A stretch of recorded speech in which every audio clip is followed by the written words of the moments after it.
इसमें हमारे बहुत सारे कथावाचकों का भी बड़ा रोल है। कई सारे हैं, मैं क्या नाम लूं, मतलब यार क्या बोल रहे हो, क्या नहीं बोल रहे हो। बिस्कुट का मतलब क्या?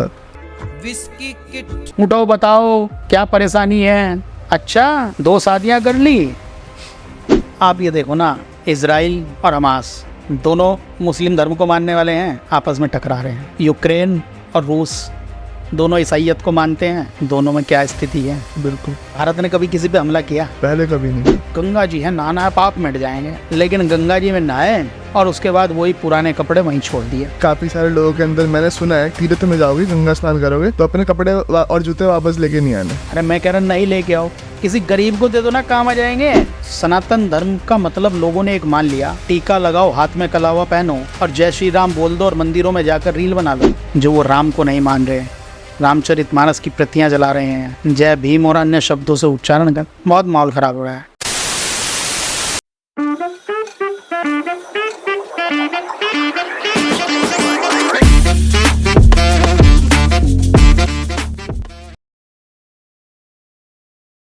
नमस्कार, स्वागत है आप सबका मिस्टिकल टॉक्स के एक और नए एपिसोड में। और मैं आशा करता हूँ आप सब बहुत ही अच्छे होंगे। और दोस्तों, आज के इस एपिसोड में भारतीय सभ्यता के ऊपर, सनातन धर्म के ऊपर बहुत ज़्यादा गहराई से हम बात करने वाले हैं। और जो मेहमान आज हमारे साथ मौजूद है, सबसे पहले मैं उनका स्वागत करना चाहूँगा, श्री उज्ज्वल पंडित जी। बहुत बहुत स्वागत है आपका। धन्यवाद।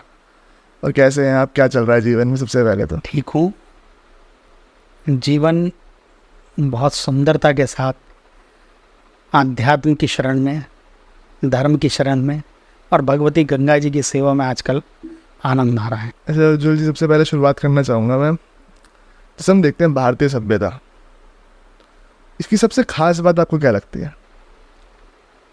यहाँ संस्कार है, यहाँ वो आत्मीयता है, वो मेल मिलाप है।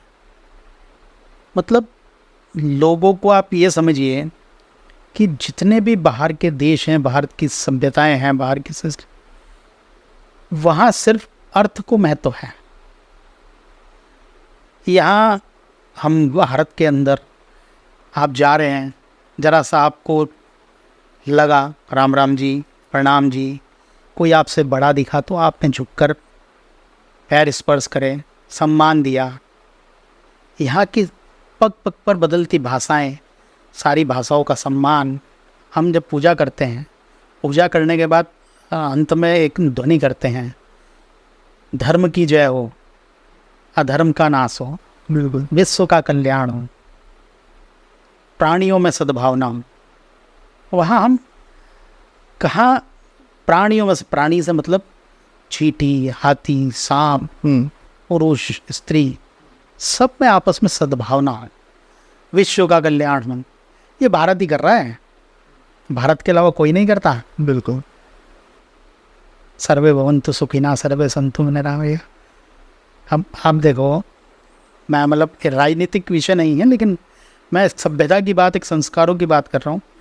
कोरोना का समय आया, कोरोना के समय में किस प्रकार से लोग एक दूसरे की सहायता करने में जुटे। और हमारे देश के प्रधानमंत्री ने सबसे पहले, हमने दवाई बनाई और देशों को भी दी, और देश भी भाई सबके साथ, सबका सुख हो, सबको इसका लाभ मिले। जितनी अपने यहाँ भी कमी पड़ रही थी, लेकिन अपने यहाँ भी पूर्ति करी, वहाँ भी करी। तो हम लोग सबका ख्याल रखते हैं, चींटी को आटा देते हैं, सांप को दूध पिलाते हैं, और आपस में बड़ा मज़ेदार। अब जो शहरों में तो स्थितियाँ बदल गई, गाँव में, मोहल्लों में, पुराने कस्बों में, जो मोहल्ले में जितने बड़े होंगे पिता से, उन्हें हम ताऊ जी कहेंगे, छोटे होंगे चाचा जी कहेंगे, पैर छुएंगे। जो हमारे साथ की वो सब लड़कियां हैं, वो सब के भाई और बहन होंगे। वो एक अलग प्रकार की आत्मीयता इस भारतीय सभ्यता में। आज देश के अंदर बड़ा, मैं कहता हूँ, ये जातिवाद को लेकर, धर्म को लेकर बड़ा चीज़ें गड़बड़। लेकिन हम जब स्कूल में पढ़ते हैं, जब एक साथ पढ़ते हैं, कहाँ वो चीज़ें थोड़ी ना मन में आती है। मेरे साथ गुप्ता भी पढ़ रहा है, मेरे साथ धीमान भी पढ़ रहा है, मेरे साथ जाटव भी पढ़ रहा है, सब एक होके खेलते हैं, सब यहाँ बहुत प्यार बहुत है इस भारतीय सभ्यता की, संस्कृतियों की। जितनी हम चर्चा करें, मतलब रिसर्च करने आते हैं लोग यार बिल्कुल। कि ये कैसे एक व्यक्ति और एक औरत जिसने उसको जीवन में कभी देखा नहीं, कभी सोचा नहीं, कुछ नहीं, और एक दूसरे के साथ जुड़ते हैं और एक लंबे समय का वैवाहिक रिश्ता जो चलता है वो इस भारत में ही तो है। आपको पता है विदेशों में क्या होता है? कमाल की बात यह है विदेशों के अंदर कि वो साथ रह रहे हैं, 5-5 बच्चे भी हो गए, शादी नहीं करी। शादी नहीं कर। यहाँ आज ये परंपराएं जो स्वीकार रहे हैं हम सुखी नहीं है लिव इन रिलेशनशिप। ये हमारे यहाँ के संस्कार नहीं, पाश्चात्य को स्वीकार कर लिया। यहाँ तो भारत में तो बहुत बहुत आत्मीयता है, सहायता करने की, लगाव रखने की, मित्रता निभाने की। देखो ना, भगवान श्री कृष्ण राजा बन गए, लेकिन जब उन्हें पता लगा मेरा बाल सखा आया है, क्या उनका सोच सकता है? कभी भी नहीं। तो ये तो हमारे यहाँ भगवान श्री राम ने शबरी के बेर खाए, लक्ष्मण जी तो नाराज हो गए थे, शबरी के बेर खाए। अभी बहुत सारे ऐसे काम हैं। हमारे यहाँ कावड़ का मेला लगता है। कावड़ किस तरह लोग पथ प्रक्षालन करते हैं, किस तरह उनकी सहायता, किस तरह उनकी सेवा करते हैं। तो इस यहाँ जो है ना, जहाँ जो आत्मीयता है, ये भारत की ये बहुत सुंदर सभ्यता है जिसको लोग जानने के लिए, समझने के लिए लालायित रहते हैं। बिल्कुल। जैसे भी आपने जिक्र किया था बीच में, धर्म की जय हो। धर्म क्या होता है? क्योंकि आज के समय में आप भी जानते हो कि धर्म का मतलब है हिंदू, मुस्लिम, सिख, ईसाई, इसके अलावा कुछ नहीं, बस यही धर्म बन चुका है। तो धर्म क्या होता है असली मायने में? देखिए, वो संप्रदाय है। धर्म का मतलब है धारणा। ये भारत 1000 साल तक गुलाम रहा। किन्होंने? मुगलों ने, यहूदियों ने, अंग्रेजों ने, किस ने शासन नहीं किया।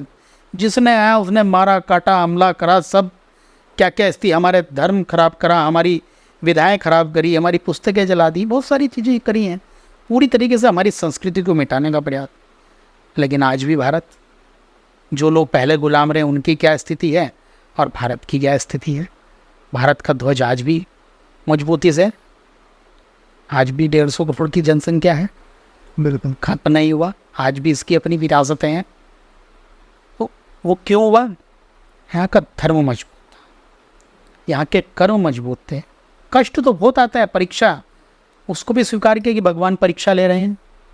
ऐसे हम देखते थे ज़्यादातर जो मुग़ल आए थे वो अफ़गानिस्तान की तरफ से आए थे। तो आज अफ़गानिस्तान की सही, आप ये देखो ना, इज़राइल और हमास दोनों मुस्लिम धर्म को मानने वाले हैं, आपस में टकरा रहे हैं। यूक्रेन और रूस दोनों ईसाईयत को मानते हैं, दोनों में क्या स्थिति है। बिल्कुल। अच्छा, भारत ने कभी किसी पे हमला किया? कोई एक उदाहरण, भारत ने किसी पे हमला किया कभी? पहले कभी नहीं कर, मतलब पहल कभी नहीं कर, पहल नहीं। और सामने से भी जब जब चीज़ें हुई हैं, रोकने का प्रयास ज़्यादा किया, रोकने का प्रयास किया। उसके बाद फिर जरूरत पड़ी तो फिर उसके बाद जवाब भी अच्छा। जवाब भी देना पड़ा। बिल्कुल। तो ये भारत की संस्कृति, भारत की सभ्यता, भारत का धर्म, यही तो है। आप इस बात को समझो कि जब ये सब होने लगा, आक्रमण होने लगे, तक्षशिला, नालंदा जैसी यूनिवर्सिटियां ख़त्म कर दी गई। बिल्कुल। तो हमारे गुरुओं ने क्या कहा अपने शिष्यों से? उन्होंने शिष्यों को बुलाया, भाई गुरु दक्षिणा चाहिए। उसने पता नहीं क्या, गुरु जी क्या मांगेंगे क्या नहीं। उन्होंने वेद रटवा दिए, सिखवा दिए कि कभी भी कुछ भी हो, ये जो इसके अंदर चला गया, ये जो ज्ञान इसको प्राप्त हो गया, लाख किताबें मिटा दो। और तुमने 4-4 शिष्य तैयार करने हैं। आजकल कई कंपनियां करती हैं ना, तुम 1 बनाओ, फिर आगे 4 बनाओ, 5 बनाओ। सब कुछ इसी से निकला हुआ है, इसी धर्म से निकला हुआ है, हिंदू धर्म से निकला हुआ है। आज कितने विदेशी हरे राम हरे कृष्ण कृष्ण के हरे हरे कर रहे। हमने कोई दबाव तो नहीं बनाया, कहीं जाकर इस प्रकार का आक्रमण तो नहीं किया, चोरी छुपे चीज़ तो नहीं गई। प्रेम से। कितने अंग्रेज योग के उसमें आते हैं, शिव भक्ति के उसमें आते हैं, जब कुंभ लगता है या अन्य मेले लगते हैं, कितने विदेशी इस भारतीय संस्कृति से जुड़कर साधु महात्मा बन गए। हमने किसी को प्रलोभन दे के, दबाव दे के कभी किसी संत ने, महात्मा ने, किसी ने नहीं दिया। ये हमारी खूबसूरती है। ऐसे हम देखते हैं सनातन धर्म को कहा जाए सबसे सुप्रीम है बाकी धर्मों में, इसके पीछे का क्या विशेष कारण हो सकता? देखिए, हम ये बात कहें तो सारे धर्म कहते हैं हम सुप्रीम, कौन नहीं कहता, लेकिन सनातन धर्म की एक खूबसूरती है। सनातन धर्म की खूबसूरती क्या है? आप जितने भी धर्म हैं, जितने भी संप्रदाय हैं, वो पुरुष प्रधान है। मतलब चाहे उसमें मुस्लिम ले लो, ईसाई ले लो, सिख ले लो, वो महिलाओं की तो बात नहीं है। बिल्कुल। वहाँ क्या तप करने वाली, यज्ञ करने महिलाएं नहीं होती होंगी? बिल्कुल होती होंगी। अच्छे संस्कारों वाली, अच्छे कर्मों वाली महिलाएं नहीं होती होंगी? और हमारे यहाँ देवताओं की पूजा है तो देवियों की भी पूजा है। कोरोना के समय में सबको वही चीज़ें याद की, प्रणाम करो, भजन करो। हम लोग मंदिर में घंटे घड़ियाल बजाते हैं, थालियाँ बजाते हैं। मोदी जी ने बजवाया तो राजनीतिक मुद्दा बन गया। हम तो नित्य करते हैं यार, भजन करते हैं, ताली बजाने से ऊर्जा आती है। सुबह जब हम जाते हैं मॉर्निंग वॉक पर, मैं देखता हूँ बहुत सारे लोग तालियां बजा रहे थे, तालियां बजा रहे, हा। जीवन का रस का आनंद ले रहे हैं। ऐसे तो जीवन में हंसी खत्म हो गई, लेकिन लौटे हैं ना उसी में कि नहीं, यही धर्म आधार है। बिल्कुल। ऐसे हम देखते हैं कि अब हम बात इतनी कर रहे हैं सनातन धर्म के ऊपर, तो आज का जो हम हिंदू धर्म देख रहे हैं, सनातन धर्म देख रहे हैं, और जो पूर्व में जो वैदिक धर्म जो हम देखा करते थे आज से कई साल पहले, मतलब सुना करते थे जिसके बारे में, उसमें और आज के धर्म में कितना फ़र्क आ चुका है? क्या है कि सनातन धर्म का मतलब लोगों ने एक मान लिया, टीका लगाओ, हाथ में कलावा पहनो और जय श्री राम बोल दो और मंदिरों में जाकर रील बना लो, ये सनातन धर्म है। लेकिन इसका मूल तो वेद है ना, वैदिक धर्म है। पहले ब्राह्मण के बच्चे का आज भी 8 साल की आयु में यज्ञोपवीत हो जाना चाहिए। जब यज्ञोपवीत हो जाएगा तो धर्म के मार्ग पर चलेगा, उसको वो संध्या, वंदन, गायत्री। लेकिन आजकल भटक के शादी विवाह में किया, शादी के से पहले जनेऊ हुआ और शादी होते ही दूसरे दिन वो जाके कहीं, बिल्कुल। ये वेदों की ऋचाओं द्वारा अभिमंत्रित होता है, जो रक्षाबंधन का श्रावणी कर्म का पर्व होता है। फिर गुरुकुल की परंपराएं खत्म हो गई। मुझे एक कथावाचक की बात बहुत अच्छी लगी। उसने कहा ये स्कूल क्या है? ये जो स्कूल शब्द आया है ये हमारे गुरुकुल से ही तो आया। अच्छा। ईश कूल, चाहे वो बात को उसने कुछ, लेकिन बात तो ठीक है। उन स्कूलों में वो चीज़ें नहीं मिल रही है यार। भगवान श्री राम भी गुरुकुल गए, श्री कृष्ण भी गुरुकुल गए, तो राजाओं के बेटे थे। और भागकर जब आफत आती है, जब सारी तरफ से भटक चुके होते हैं ना, तब उसके बाद फिर आता है यार हवन कराना है, यज्ञ कराना है, फलाने जाप कराने हैं।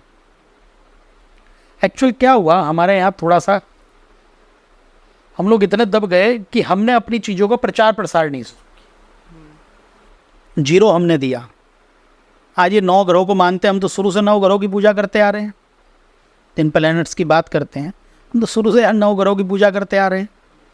तो आप गंगा सभा से जुड़े हुए हो, तो गंगा जी की स्वच्छता के ऊपर बहुत बात होती है और काफ़ी ज़्यादा प्रयत्न भी होता है, काफ़ी चीज़ें होती हैं, लेकिन फिर भी कहीं ना कहीं हम देखते हैं गंगा जी में कचरा, ये सब चीज़ें हमें देखने को मिली जाती हैं। तो इसको और बेहतर कैसे किया जा सकता है? देखिए, मैं गंगा सभा में एक सचिव के दायित्व, गंगा सेवक दल श्री गंगा सभा का एक विभाग है जी। उस विभाग के सचिव के रूप में कार्य। जी। और उस विभाग का काम ही यही है कि गंगा की स्वच्छता, गंगा घाटों की स्वच्छता और उसके साथ साथ जितने भी अमर्यादित कृत्य होते हैं उन पर लगाम। वो गंगा के घाट पर आते हैं, उन्हें गंगा जी है, नहाना है, पुण्य कमाना है, पाप मिट जाएंगे। जी। लेकिन गंगा जी में नहाए, वहीं गोता मारा और उसके बाद वही पुराने कपड़े वहीं छोड़ दिए। ये एक पता नहीं क्या एक बहुत बड़ी चीज़ है कि काफ़ी सारे लोगों के अंदर मैंने सुना है कि काफ़ी लोग बोलते हैं कि तीर्थ में जाओगे, गंगा स्नान करोगे तो अपने कपड़े और जूते वापस लेके नहीं आने। अरे मैं कह रहा नहीं लेके आओ, किसी गरीब को दे दो ना, काम आ जाएंगे। वो तो ये गया गंगा जी में। इसके पीछे का कुछ मुझे कारण समझ नहीं आया। सिर्फ क्या है, कहीं ऐसा कुछ नहीं लिखा हुआ है। वो जो मृतिक कर्म के इसलिए लोग आते हैं, वो जो 13 दिन के अंदर जिन कपड़ों के माध्यम से वो कर रहे हैं, उन कपड़ों को वो छोड़ दें, लेकिन गंगा में छोड़ दें जैसे तो कहीं नहीं लिखा। बहुत सारे लोग हैं, उनको दे दो आप। उससे ज़्यादा क्या करोगे कि मतलब हम तो इसको भी कहते हैं यार, मूर्ति टूट गई, खंडित हो गई, लाके गंगा में। अरे भाई यार, ये भी तो माँ है, ये भी तो प्रत्यक्ष देवी है। इदम ब्रह्मा, इदम विष्णु, इदम देवो महेश्वर, तीनों रूप में मानते। तो आप क्यों यार ऐसे काम करते हो? मना करेंगे तो लड़ाई करेंगे। मैं आपको एक छोटी सी बात बताऊं। जी। मेरे एक रिलेटिव आए मेरे घर, अमेरिका में हैं। तो वो घर आए, उनकी बेटियां भी आई। तो उन्होंने ऐसे केले के छिलके को साइड में, दरवाजे के साइड में, तो 4 साल की 5 साल की बच्ची ने बड़ा, मम्मा व्हाट इज़ दिस? वो एकदम शॉक्ड हो गई, ये क्या कर दिया मम्मा ने? क्यों? मतलब एकदम उनके वही जीन्स में है ना कि सफाई, और हमारे यहाँ मेरे एक रिलेटिव हैं, उनका बेटा, वो भी अभी अमेरिका काफ़ी दिन जाते रहते हैं बाद में अच्छे से। कहने लगे जो सफ़ेद कपड़े हैं ना, माँ के लिए बने हुए हैं। तो अच्छा, कह रहे ये जितना मर्जी आप उस सड़क में लौट लो, ये ख़राब नहीं होंगे। यहाँ क्या जगह जगह धूल, मिट्टी, गंदगी, सब सारी चीज़ें। लोग अपने आप नहीं सुधरना चाहते। अपना घर तो सुंदर रहे, लेकिन मेरे बाहर की जो सड़क है उसकी जिम्मेदारी नगर निगम की है, उसकी जिम्मेदारी सरकार। आपकी भी तो जिम्मेदारी है, आपके भी तो मेहमान आ रहे हैं। डोर टू डोर कूड़े की कलेक्शन का हुआ है, इसलिए तो बाद में ठीक है, कुछ नगर निगम सक्षम है, कुछ नहीं है, कई जगह होता है, नहीं होता, लेकिन आप भी तो एक जिम्मेदार है ना। यही गंगा को लेके है कि आप आए, जूते, चप्पल, पन्नी, प्लास्टिक सब कुछ छोड़ दिया। आपके परिवार में कोई मर गया तो उसके सब चीज़ें, लाठी, डंडा, माला, कपड़े, एक दो गंगा जी में। कहीं नहीं लिखा भाई ये। अच्छा, ऐसी अगर इसमें एक चीज़ और मैं ऐड करूँ, जैसे अभी कांवड़ यात्रा हुई, तो कांवड़ यात्रा के दौरान हमने देखा कि गंगा जी कितनी ज़्यादा मतलब दुर्गति हुई, घाटों की कितनी दुर्गति हुई कांवड़ यात्रा के बाद। और इतना अच्छा प्रबंध कांवड़ यात्रियों के लिए यहाँ पर हरिद्वार में कराया जाता है, सेवा भाव कराया जाता है। देखिए क्या है, जिस शहर की क्षमता 40 लाख हो और वहाँ लोग 4 करोड़ आ जाएं, और वो भी 12-15 दिन में, तो आप समझ सकते हैं अव्यवस्थाएं तो फैलेंगी। लेकिन ये जिम्मेदारी किसकी है? केवल इसके लिए संस्थाएं, नगर निगम यही रह गए क्या? जिस गंगा जल को भरकर आप उस शिवालय में लेके जा रहे हैं, उसी के आप घाट, ये मंदिर ही तो है भाई, घाट उसके मंदिर ही तो है। गंगा मूर्ति है, वो मंदिर है। गंगा में वो ऊर्जा है, गंगा में वो दैवत्य है। यहाँ सोमती अमावस्या का स्नान हुआ, लाखों लोग आए, एक दिन पहले तक कुछ नहीं था। तो इसके प्रति श्रद्धा है ना। कंकर कंकर बनाए शंकरी, देवता ही तो बन गए। रातों रात भीड़ आ गई। रातों रात कहाँ से प्रकट हो गए? ये देवता जो यहाँ आसपास हैं, जो वायुमंडल में हैं, यहाँ आकर भी अगर हम पाप करेंगे, अन्य क्षेत्रे कृतम पापर तीर्थ क्षेत्रे विनश्यति, तीर्थ क्षेत्रे कृतम पापम वज्रमापे लिप्यति। अर्थात जो कहीं भी पाप किया हो वो तीर्थ पर आने के बाद समाप्त हो जाता है, और जो तीर्थ पर आकर ही पाप कर दें तो वज्र के समान है, कभी नहीं मिटता, उसका तो दंड भुगतना पड़ता है। एकदम सही बात। उसका दंड भुगतना पड़ता है। कहते हैं ना, गंगा नहा के जा रहे थे ये हो गया, वो भुगतना पड़ता है कि हम तो ये करके आए फिर भी नहीं हुआ। जिम्मेदारी तो लोगों की है। जैसे हम एक सवाल अब आपसे ये है मेरा, आप अपना आराध्य किसको मानते हो, आपके इष्ट कौन है? देखिए, चूंकि मैं हरिद्वार में निवास करता हूँ, भगवती गंगा तो हमारी आराध्य, लेकिन भगवान शिव मेरे इष्ट है। कोई विशेष कारण? बस जैसा मैंने कहा कि मेरे जीवन को बड़ा परिवर्तित किया, और मेरे बाबा जी पंडित चक्खन लाल जी लगातार लंबे समय 18 साल तो निरंतर अभिषेक किया उन्होंने, और यूँ सालों तक वो अभिषेक करते रहे, रुद्राभिषेक करना। और उसके बाद मेरी भी ज़िंदगी जो बदली है वो भगवान शिव के उस अभिषेक से बदली है। मेरी ज़िंदगी का कोई लक्ष्य नहीं था, है ना, अल्लड़ जवानी कुछ नहीं था, मस्ती। मेरा छोटा भाई बहुत था पढ़ने में, टैलेंटेड, टॉपर भी था, सब कुछ था, हम तो एवरेजन थे। पढ़े, बीबीए भी करी, सब चीज़ करी, एमबीए करने जा रहे थे तो पिताजी ने कहा हमें पता है तो कितना रहेगा, लेकिन जब हम बैठे, अच्छा क्रिकेट खेलते थे, क्रिकेट में बहुत दूर दूर जा, लेकिन जैसे ही अभिषेक की लगी, रुद्राभिषेक करने की, ज़िंदगी बदलती चली गई। जब तक घर से भस्म ना लगे, संध्या वंदन गायत्री ना हो, अभिषेक ना हो, तो तब तक दिनचर्या अधूरी लगती है। मैं अपने जीवन की बता रहा हूँ, और ऐसा नहीं है, जीवन में कष्ट हर किसी के आते हैं, मेरे घर में भी है, मेरे परिवार में भी है, मेरे निजी जीवन में भी बहुत सारे कष्ट आते हैं और है निरंतर, लेकिन क्योंकि इस भगवान शिव वो शक्ति देते हैं तो उससे ये निरंतर चल रहा है। कभी अपने इष्ट को, भगवान शिव को अपने पास महसूस करा है आपने? महसूस तो मैं नित्य करता हूँ जब ध्यान में बैठता हूँ, लेकिन बहुत सारे ऐसे पल आए हैं। मैं एक आपको प्रसंग सुनाऊँ, मैं क्योंकि राजनीतिक क्षेत्र में हूँ, मैं आज तक कभी जिला अध्यक्ष नहीं बना, कोई महामंत्री, मतलब मेन जो लाइन का दायित्व नहीं था, लेकिन उससे अलग जो भी दायित्व मिले उसे अच्छी तरह निभाया और एक अपनी अलग पहचान बनाई। मेरी गाड़ी पे कोई झंडा बैनर नहीं है, लेकिन आज फेस है कि ये भाजपा का चेहरा है। उससे अलग आज हम आध्यात्मिक चेहरे का, आपने मुझे बुलाया कि ये आध्यात्मिक चेहरा है, वो तो मैं बात आ गई तो बात प्रसंग कर रहा हूँ। क्या हुआ कि दायित्व की घोषणा होनी थी कि भाई हो गया सब चीज़, कि अब आपको ये बना दिया गया। हम भी प्रसन्न थे, आनंद थे। जब तक घर आए तो पता लगा कुछ हुआ। यही होता है राजनीतिक क्षेत्र में। मन बड़ा दुखी हुआ। तो हम जब बैठे तो फिर उसने, अभी तेरे उसमें नहीं है, मेरी माँ को कैंसर हो गया।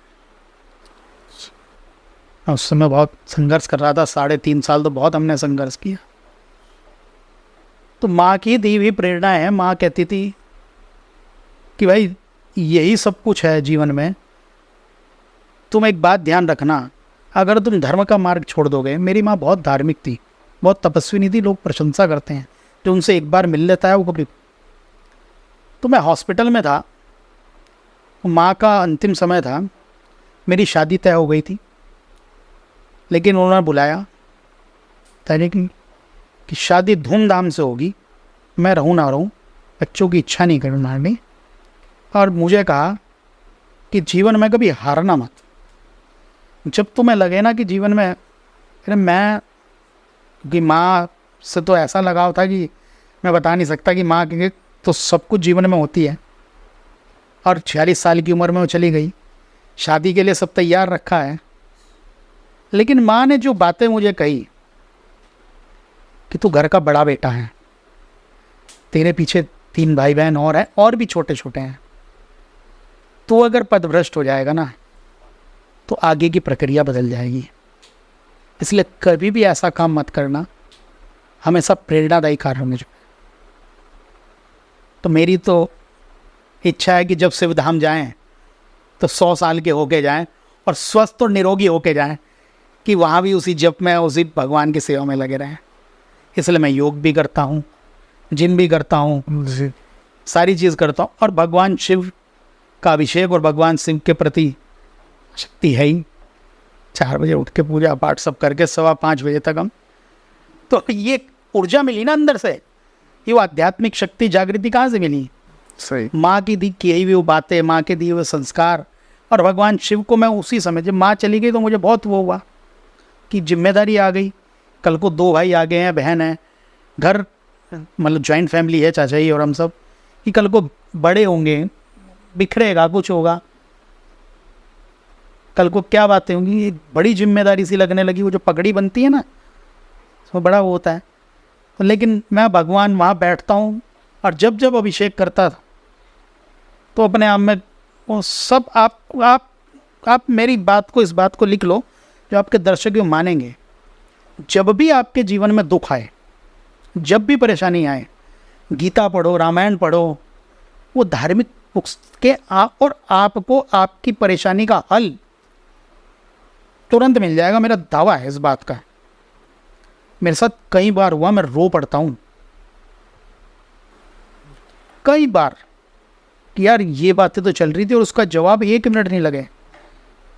मैं अपनी पत्नी को भी कई बार कहा तो तुरंत उसने कहा देखो तुम सुबह कह रहे थे, आज मैंने। बच्चों को भी कहता हूँ, मैं छोटे भाई के बच्चे हैं, उन्हें भी सिखाता हूँ जाके, आज कौन सा मंत्र याद करा, कौन सा क्या अभिषेक होगा, अपने साथ बिठाऊंगा। मंगल शनिवार को कीर्तन करते हैं तो उसमें बिठाऊंगा। इन बच्चों को संस्कार तो डालने पड़ेंगे। ये जो आत्महत्याएं हो रही हैं, तुरंत तलाक हो रहे हैं, ये सब इसीलिए हो रहा है। आजकल इतनी उत्साह से इतने बड़े खर्चे पे यार लोग शादी करते हैं, और 1 महीने में शादियां टूट जाती हैं। इसलिए हमारे यहाँ महिलाओं का पढ़ना बहुत ज़रूरी है, संस्कारित होना बहुत ज़रूरी है, शिक्षित होना बहुत ज़रूरी है, क्योंकि वो पूरे घर का संचालन करेगी। मैनेजमेंट की जिम्मेदारी स्त्री की है, इसलिए पहले स्त्री का नाम आया है। ये चर्चाएं, जिन्होंने धर्म की पुस्तकें पढ़ी होंगी, जिनके घरों में धर्म की चर्चाएं होंगी, उन्हें पता होगा ना। खाने से पहले वो टुकड़ा क्यों निकालते हैं? हम नित्य उठते हैं, सुबह उठते कराग्रवस्ते लक्ष्मी, फिर पृथ्वी को स्पर्श करेंगे। इन हाथों में कराग्रवस्ते लक्ष्मी, इस हाथों के अग्रभाग में लक्ष्मी मौजूद है। कर्मध्येतु गोविंदम, यहाँ पे गोविंद है। हम, ये नित्य प्रक्रिया है इन हाथों को देखना, इन्हीं से हमें पूरे दिन का कर्म करना है। इन हाथों में देव देवता विराजमान रहे, अच्छे रहें, नेत्रों पर लगाकर उनका ध्यान। ये पृथ्वी जिसको हम माँ, ये आप जो सनातन पर धर्म की इसकी बात कर रहे थे ना, ये खूबसूरतियाँ यही हैं कि बहती हुई नदी को हम माँ मानते हैं। जिस धरा पर हम चलते हैं, लोग किस कदर थूक देते हैं, ये माँ है हमारी। हम वृक्षों की पूजा करते हैं, प्रकृति की हर चीज़ की पूजा करते हैं। त्यौहार से जोड़ दिया, कितना सुंदर त्यौहारों से जोड़ दिया। अभी सोमती अमावस्या की बात करूँ, पीपल की पूजा करनी है, कथानक बनाया, जोड़ दिया, क्योंकि पीपल सबसे ज़्यादा स्वास्थ्य के लिए लाभदायक है। करती नहीं, माँ बाप को प्रणाम नहीं करते हैं, हेलो डैड, हाय मॉम, प्रणाम अर्पण है वो। आप अपने पिता की सेवा करो, सब ठीक हो जाएगा। अरे पापा तुमको नहीं कुछ पता यार, तुम वहाँ बैठो, हम कर लेंगे, तुम्हारा टाइम गया, अब हमारा टाइम है। उसके अनुभव ही नहीं लेना चाह रहे, उसकी सेवा नहीं करना चाह रहे। इसलिए ये बहुत खूबसूरती है हमारे धर्म में। अच्छा, हम एक चीज़ और देखते हैं कि सनातन धर्म में बाध्यता नहीं है, पर हम बाकी धर्म देखते हैं उनमें काफ़ी सारी बाध्यता है, काफ़ी चीज़ों को लेके। वहाँ तो तलवारें उड़ जाती हैं छोटी छोटी चीज़ों को लेकर के। वही हमारे धर्म में तो इतना कुछ हम देखते हैं, मूवीज़ में ही काफ़ी चीज़ें दिखा दी जाती है, बट कुछ उतना कहा नहीं आता, फिर झेल लेते हैं चलो। हमारे यहाँ कुछ भी बाध्य नहीं है। हमारे ऋषि मुनियों ने इतनी सुंदर तरीके से शास्त्रों में विषयों को प्रतिपादित किया है। अब एक श्राद्ध कर्म का विषय है, अंतिम संस्कार का विषय है। आजकल भावनात्मक और चाहे मोहवश या स्वार्थवश लड़कियां दाह संस्कार इत्यादि और ये सब श्राद्ध कर्म कर देती है, लेकिन उनका दिया हुआ लगता नहीं है। श्राद्ध कर्म पुत्र, जो जल देने का काम है, पिंड देने का काम है, पुत्र। पुत्र ना हो तो दोहत्र, वो ना हो सगोत्री, उसके गोत्र का दूसरा हो, सगोत्री से करा दे, नहीं तो किसी ब्राह्मण के माध्यम से इस प्रकार की चीज़ें करा दें। लेकिन खरे क्या लोग को आर्ग्यू करते हैं लोग, दशरथ जी के पुत्र नहीं हो रहे थे, उन्होंने भगवान से ये नहीं कहा कि राजपाट कौन संभालेगा। अरे अज, नहुष, दिलीप, भगीरथ, हरिश्चंद्र, इक्ष्वाकु वंश के, मतलब वो इतने बड़े लोग जो जल देने के लिए, जो पितरों को तारने के लिए, उनको मोक्ष देने के लिए गंगा को पृथ्वी पर लाए, उनके यहाँ जल देने वाला कोई नहीं होगा। तब ये चीज़ें हो गई। जल सबसे महत्वपूर्ण है। आप तीर्थ पर जाए तो केवल अपने पितरों को याद करते हुए 3 अंजलि जल दे दें। ऐसा है, क्योंकि हरिद्वार में बैठे हैं इसलिए चर्चा भी आनी जरूरी है कि जब एक पुरुष, एक व्यक्ति, एक पुत्र अपने घर से चलता है, हरिद्वार, अयोध्या, मथुरा, माया, काशी, कांची, अवंतिका, जब इन तीर्थों के लिए चलता है ना, उसके पितृ नृत्य करने लग जाते हैं। हमें कोई जल देने वाला आ रहा है, श्राद्ध तर्पण करने वाला आ रहा है, इतने मात्र से प्रसन्न हो जाते हैं। और पितृ की नाराजगी 7 पीढ़ियों को भुगतनी पड़ती है। और हमारे तमाम, हमारा मुंडन संस्कार हो, यज्ञोपवीत संस्कार हो, विवाह संस्कार हो, इन सब संस्कारों में पहले पितरों को आवाहित किया जाता है, पितरों को मनाया जाता है। तो पितरों की प्रसन्नता के लिए हम केवल इतना ही कर दें। सबके यहाँ पितृदोष, आप कर ही नहीं रहे ना, पितरों के प्रति ध्यान ही नहीं कर रहे। मैंने आपको पैसे दिए तो ब्याज तो आप ही से लूँगा, बिल्कुल। और आप दोगे नहीं तो परेशान किसे करूँगा? पड़ोसी को। परेशान तो आपको ही करूँगा ना। तो यही विषय है, इस बात को समझते नहीं है। पंडित जी पैसे लो, उपाय कर दो, आप जप लो कोई भी जो। पंडित जी तो अपना जेब बनाएंगे पैसे, बट अच्छे लगेंगे पैसे जब भी करेंगे तब भी, लेकिन कीजिए फिर वो हुआ नहीं। आपने वो भावनाएं नहीं रखी ना, भावनाएं भी तो जागृत करनी पड़ेगी, उस कर्म में शामिल होना पड़ेगा। जैसे मैंने कहा था बाध्यता के ऊपर, अब बात मैं कह रहा हूँ ना, बाध्यता तो नहीं है। और जगह तो क्या है कि करना ही करना है, वो तो तलवार की नोक पे कराते हैं। अब संप्रदाय विशेष में तो आजकल एक नया चल रहा है कि कोई बच्चा टोपी लगानी पड़ेगी। हमारे वाले आजकल तिलक लगाते हुए, चोटी रखते हुए हिचकिचाते हैं। बंधन ये सब साइंटिफिक प्रकार से जुड़े हुए हैं। ये आज्ञा चक्र, तिलक यहाँ लगाते हैं। आप इसको, ये माथा आपका सुशोभित रहना चाहिए। शिखाए आपकी सारे, छोटा दिमाग बोलते हैं ना इसको, यहाँ से सब नियंत्रित, ये एंटीना है, यहाँ से सब कुछ आता है। सब वैज्ञानिक दृष्टिकोण है। विज्ञान पैदा हमारे धर्म ग्रंथों से हुआ, हमारे शास्त्रों से हुआ। बिल्कुल। अच्छा, जैसे अभी हम बात करते और धर्मों के ऊपर, तो जैसे जब मुगल काल आया था तो उस समय पर हमने देखा काफ़ी सारे मंदिर तोड़े गए, मस्जिदें बनाई गई, और अभी हाल ही में हमने देखा कि राम मंदिर का पूरा निर्माण किया गया है। तो क्या भविष्य में, जैसे अभी कई सारे और भी मस्जिदें हैं, मंदिर है, जिनके ऊपर भी विवाद चल रहा है कि यहाँ पर भी मंदिर बनना चाहिए, तो क्या भविष्य में आपको लगता है कि फिर से अब मंदिर बनेंगे और ऐसे जैसे अभी राम मंदिर बना है? देखिए, हमने कभी भी अतिक्रमण का प्रयास नहीं किया। जैसा हमने कहा, हम तो सबके सुख की कामना, सबके कल्याण की मांग, सबके मोक्ष की कामना करते हैं जी। लेकिन जितने भी लोगों ने आक्रमण किया, उन्होंने हमारे ऊपर धर्म थोपने का प्रयास किया। आज तो ज़मीनों की दिक्कत है, उस समय तो ज़मीनों की दिक्कत भी नहीं थी। बिल्कुल। उस समय ज़मीनों की दिक्कत थोड़ी ना थी।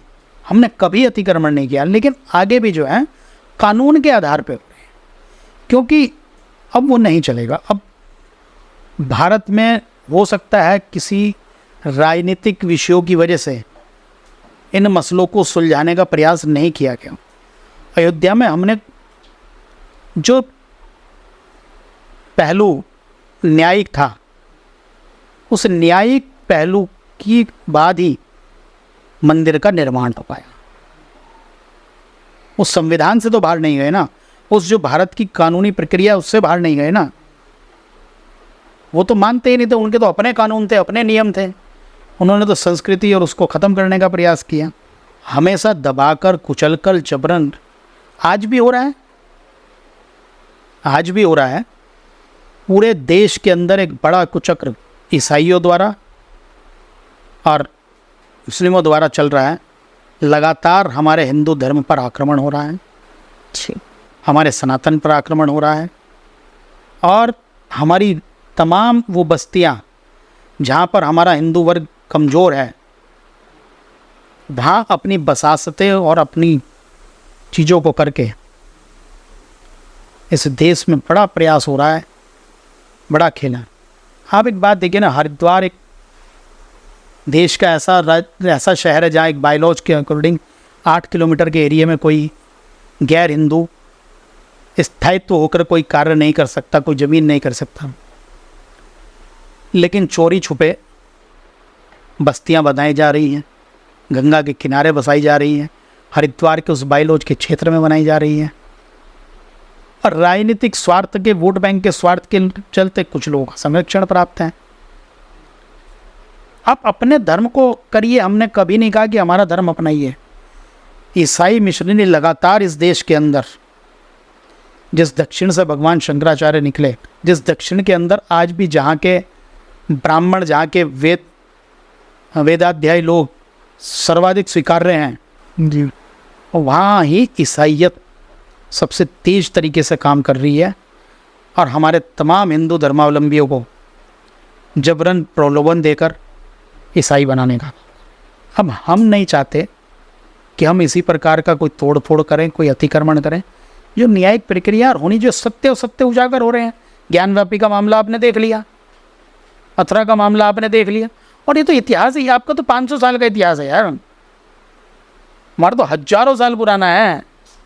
जैसे अभी हम बात कर रहे थे कि भविष्य में क्या और ऐसी चीज़ें देखने को मिलेंगी, तो अगर ऐसा होता है कि फिर से कानूनी आधार पर भी मंदिर अगर बनते हैं, तो क्या फिर भविष्य में हिंदू मुस्लिम दंगे और बढ़ने के चांसेस हैं?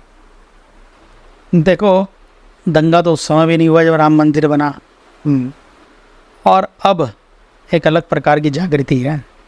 किसी में हिम्मत है तो कर ले, फिर अब बहुत जागृति है। हम ऐसा नहीं है कि ईंट मार दोगे तो चुपचाप सहन करेंगे, तो पहाड़ खड़े हुए हैं तैयार, लेकिन हम किसी को फिर भी नहीं दबा रहे, फिर भी हम सबको गले लगाते हैं। सबके काम आप अच्छे से काम करिए। रोज आप इस देश के अंदर अब्दुल कलाम जैसे व्यक्ति हुए हैं, रसखान जैसे कवि हुए हैं, कब किसका विरोध किया बात। लेकिन अब ललकारेंगे, अतिक्रमण करेंगे, तो प्रतिक्रिया का जवाब तो दिया जाएगा ना। जब मुगल काल में जब मंदिर तोड़े गए, तो आपके हिसाब से उसके पीछे का विशेष कारण क्या रहा होगा? अपने धर्म की स्थापना करना जबरन। उनके यहाँ तो कहा है ना इस्लाम में, जो इस्लाम को नहीं मानता वो रहने लायक नहीं है, उसका हत्या कर दो, गला काट दो। मैं आपको बात बताऊँ, पता नहीं इसका संदेश क्या जाएगा, लेकिन आज बोल देता हूँ बात को। मेरे ठीक है, कई बार सुनने में आती है, मतलब क्षत्रिय भी इस बात को क्या लेंगे, जो ये वाल्मीकि समाज है, दलित समाज है, आज इनके खिलाफ एक और कुछ चक्र चल, ये वो लोग हैं, वो असली हमारे जैसे कहते हैं ना रक्षक थे, जिन्होंने मैला ढहना स्वीकार करा लेकिन धर्म बदलना स्वीकार नहीं किया। लेकिन वर्तमान में राजनीतिक प्रोपेगेंडे के तहत जो वो राम को नहीं मान रहे, रामचरितमानस की प्रतियां जला रहे हैं, जय भीम और अन्य शब्दों से उच्चारण कर, ठीक नहीं। असली रक्षक हैं वो हमारे। जितने शहर हैं उनके बॉर्डर पर इनकी बस्तियां इसीलिए हैं कि ये लड़ने में तैयार रहते थे पहले, प्रथम योद्धा ये हैं। लेकिन आज देश की राजनीति में जातियों के अंदर इस प्रकार का वैमनस्य पैदा किया बहुत माहौल ख़राब हो रहा है। लेकिन जो बात आई मन में मैंने कह दी मैंने, इसीलिए कि वो देखो क्या है कि हमारा हमेशा दया का भाव है, सहायता का भाव है, कल्याण का भाव है। हम हो ही नहीं, सनातनी कभी क्रूर नहीं हो सकता, सनातनी कभी भी इस प्रकार का नहीं हो सकता कि वो दूसरे को हानि पहुंचाए, कभी हो ही नहीं सकता। लेकिन उनके यहाँ क्योंकि पढ़ाया जा रहा है, उनके यहाँ बचपन से पढ़ाया जा रहा है। इसको कब किसी प्रकार से सही किया जा सकता है, जैसे आप बता रहे हो वाल्मीकि समाज के बारे में, दोबारा से सही ट्रैक पे लाया जा सकता है? वहाँ पर वैचारिक प्रतिक्रियाएं, वैचारिक कार्यक्रम, उन चीज़ों के प्रति बहुत सारी चीज़ें ठीक करनी पड़ेंगी। उन लोगों को शिक्षा, आज के समय में जो मुसलमान शिक्षित हो गया, वो लोग अपनी ज़िंदगी को सही प्रकार से समझ के इन उन्माद और आतंकी क्रियाओं में शामिल नहीं कर रहे हैं। वो मुख्य धारा में शामिल हो गए हैं। वो वही 2 बच्चे पैदा करके सुखी हैं, वही अपने परिवार के प्रति दूसरी प्रकार की जैसे रहते हैं वैसे ही रहते हैं। लेकिन जो रूढ़िवादिता में जी रहे हैं, जो उसी प्रकार की चीज़ों में, अब 3 तलाक का विषय हुआ। अब देखो ना, वहाँ की महिलाओं को यार मुझे बड़ा आश्चर्य होता है कि जब फोटो खिंचवाती हैं, भाई इच्छा तो उनकी भी सोशल मीडिया की सारी होती है, कैसे पर्दे ढक ढक के रख रखे हैं। आज भी उनके यहाँ घर में एंट्री करो तो टाट का कपड़ा लग रहेगा, घर में अंदर से सुंदर होगा, हलाला जैसी कृत्य। स्त्रियों को तो मैंने क्या कहा, केवल वही स्त्रियों को तो वो एक भोग की संपत्ति समझते हैं, इससे ज़्यादा कुछ नहीं समझते, बच्चा पैदा करने की मशीन। लेकिन वर्तमान सरकार ने उसमें बेहतर लाने का प्रयास किया, लेकिन वहाँ फिर किस प्रकार से, क्योंकि शिक्षा का स्तर 0 है। सरकार की सबसे ज़्यादा सरकारी योजनाओं का लाभ वही लोग लेते हैं, लेकिन उसके बावजूद भी क्या सोच रखते हैं वो सबके सामने प्रत्यक्ष है। यही दलित समाज की बात है। उन्हें अपना शिक्षा का स्तर और बड़ा करना पड़ेगा, शिक्षा का स्तर बढ़ाना पड़ेगा। जब तक शिक्षा का स्तर ठीक नहीं होगा अपनी अब उन्होंने एक रामचरितमानस की चौपाई सुन ली, क्षुद्र कहा गया हमें कि ये ताड़न के अधिकारी हैं। वो उस क्षुद्र के लिए कहा, क्षुद्र कहाँ से आपको कह दिया? अगर ये बात होती तो जो ब्राह्मण, जो कथावाचक है, जो सब हैं, वो वाल्मीकि रामायण पढ़ते, वाल्मीकि रामायण को स्वीकार करते। वो राम जिसने शबरी के बेर खाए, क्या वो प्रसंग कहीं आता? सेवक की बात कीजिए, सेवादार को, उसकी क्षत्रिय की जिम्मेदारी क्या है, ब्राह्मण की जिम्मेदारी क्या है, वैश्य की जिम्मेदारी क्या है, सेवक की जिम्मेदारी क्या है? उसका वही धर्म है, सेवा करना। अब आप अतिक्रमण करके, प्रयास करके, गलत प्रकार की चीज़ें करके, तो वहाँ वैमनस्य होता है। उन चीज़ों को तो समझना पड़ेगा ना अच्छे से। शिक्षा का स्तर बढ़ाना पड़ेगा, बच्चों में चर्चाएं कर। जब स्कूल में, मैंने क्या कहा, स्कूल में जब बच्चे पढ़ते हैं साथ में, एक ही सीट पे बैठते हैं, एक ही पढ़ते हैं, बड़े होते हैं, सब चीज़ करते हैं, वहाँ तो ये बात नहीं होती। लेकिन जहाँ वोट बैंक की स्थिति बनने लगी तो वहाँ ये खराब है। और एक बड़ा विषय चल रहा देश के अंदर, जातिवाद खत्म, ये भी मैं इसको ठीक नहीं मानता। ये मेरा निजी विचार है। सबके एक कर्म है, सब जातियों के कर्म है, और वो शास्त्र सम्मत है, लिखा हुआ है कि कौन क्या काम करेगा। अगर सब लोग घंटियां बजाने लगेंगे, सब लोग तीर कमान और बंदूकें उठाने लगेंगे, समाज का जो एक माहौल है वो खराब हो जाएगा, विकृति फैल जाएगी, बिगड़ जाएगी, विकृति फैल जाएगी। हमारे शास्त्रों ने बड़ा समझ के उन परंपराओं को, नियमों को बनाया है। उन्होंने इस चीज़ को भविष्य में जानते हुए कितने दूरदृष्टा थे कि ये परिस्थितियाँ बनेगी, उस युग में बनेगी। सब पहले से लिख दिया गया, सब पहले से लिखता गया था। बड़ा, आज मैं आपको कमाल की बात बताऊँ, मुझे दुख होता है इसमें हमारे बहुत सारे कथावाचकों का भी बड़ा रोल है। यार आप मूल बात नहीं कर रहे, केवल वो रील बनाने के लिए और टीआरपी लूटने के लिए जो मुंह में आया वो बोल देते हो।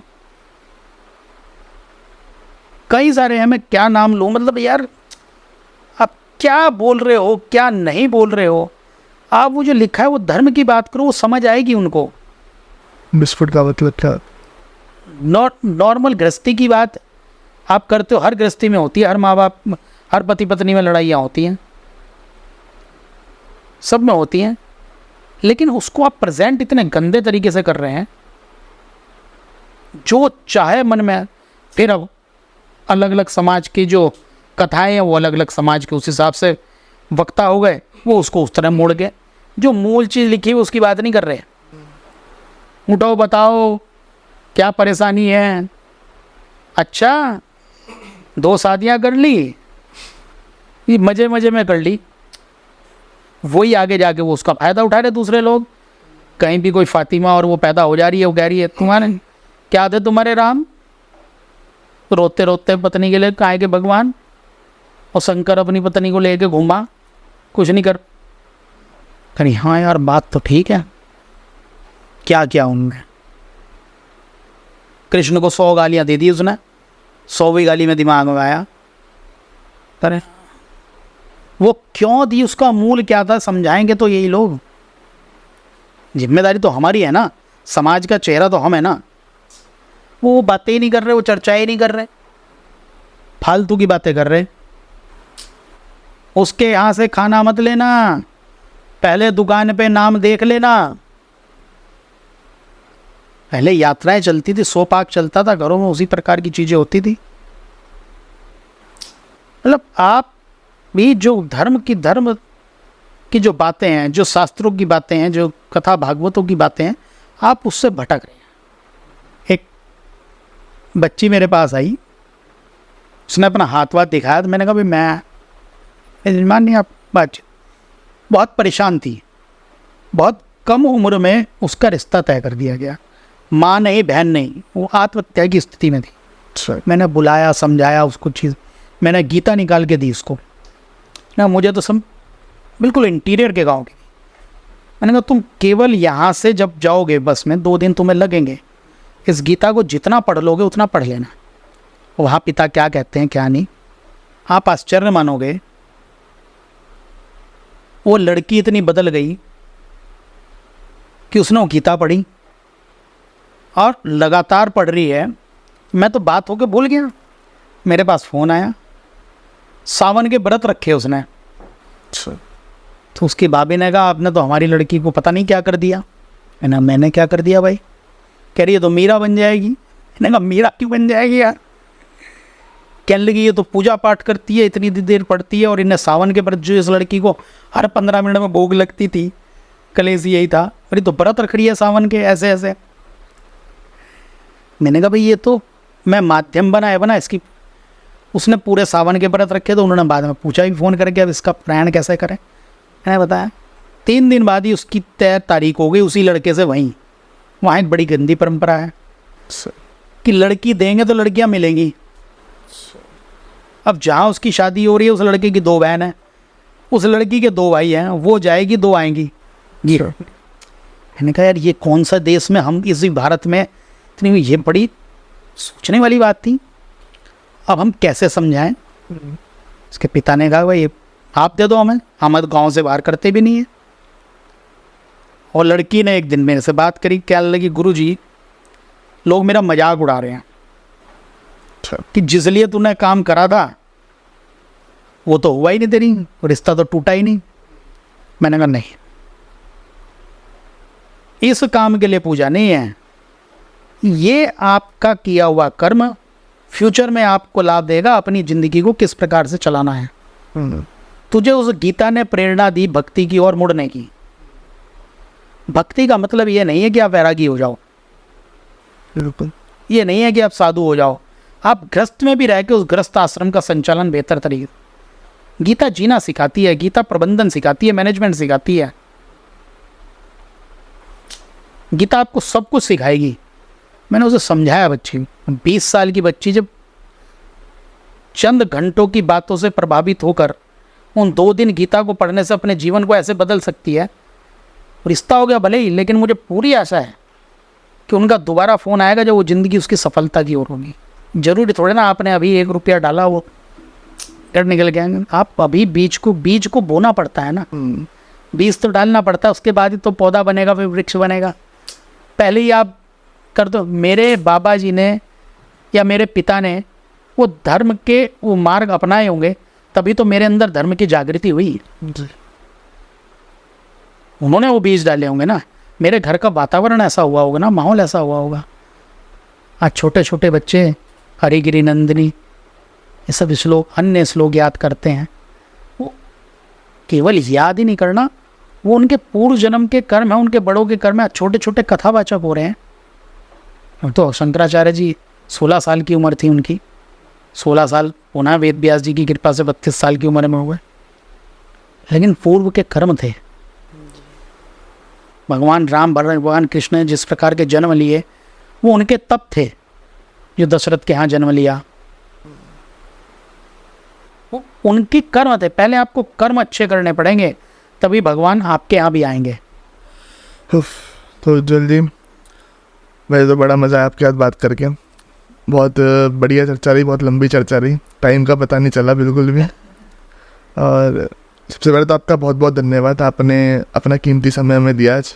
और मैं आशा करता हूँ लोगों को भी ये एपिसोड बहुत अच्छा लगा होगा। और अगर आप लोगों को एपिसोड अच्छा लगा है तो जुड़ जाइए चैनल के साथ में। ऐसे ही बहुत सारी पर्सनैलिटीज़ आती रहेगी और हम उनसे अलग अलग नए नए विषयों पर चर्चा करते रहेंगे और नई नई बातें जानते रहेंगे।